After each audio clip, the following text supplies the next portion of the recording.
आपण पाहत आहात जनहित प्रवर्तक वृत्तवाहिनी सिटी लाईन न्यूज. पाहत रहा.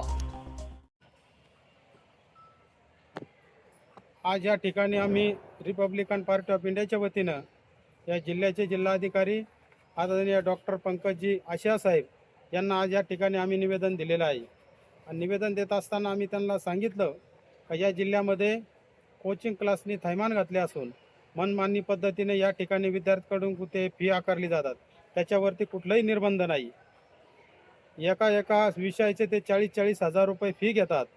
म्हणून आमची या ठिकाणी प्रामुख्याने मागणी आहे का जे या मनमानी पद्धतीनं कोचिंग क्लासचे फी घेतात त्यांच्यावर या ठिकाणी कारवाई केली पाहिजे. आणि एकतर ते बंद केले पाहिजे, नाहीतर सरकारने त्यांना नियम घालून दिले पाहिजे का यांनी एकदम अल्प दरामध्ये का जे सर्वसामान्य विद्यार्थी असेल त्यांना ते परवडले पाहिजे, अशी या ठिकाणी आम्ही जिल्हाधिकारी साहेबाकडे मागणी केली.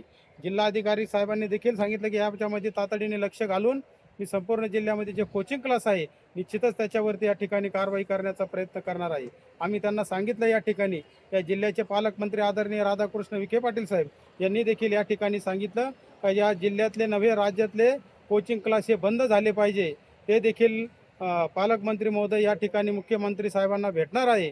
म्हणून या ठिकाणी आम्ही पालकमंत्री महोदय आदरणीय विखे पाटील साहेब यांना देखील विनंती करणार आहे का लवकरात लवकर तुम्ही या कोचिंग क्लासवर कारवाई करावी आणि या ठिकाणचे जे विद्यार्थी आहे त्यांना न्याय द्यावा, अशी या ठिकाणी आम्ही त्यांना देखील विनंती करणार आहे.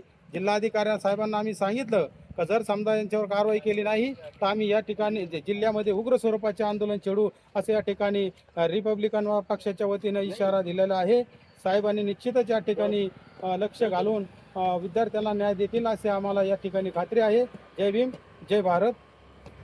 लोकांसाठी, लोकक्रांतीसाठी जनहित प्रवर्तक बनलेले निर्भीड, निपक्षपाती web portal, YouTube channel city line news like करा, कमेंट करा, सबस्क्राईब करा, बेल आयकॉनवर दाबून शेअर करायला विसरू नका.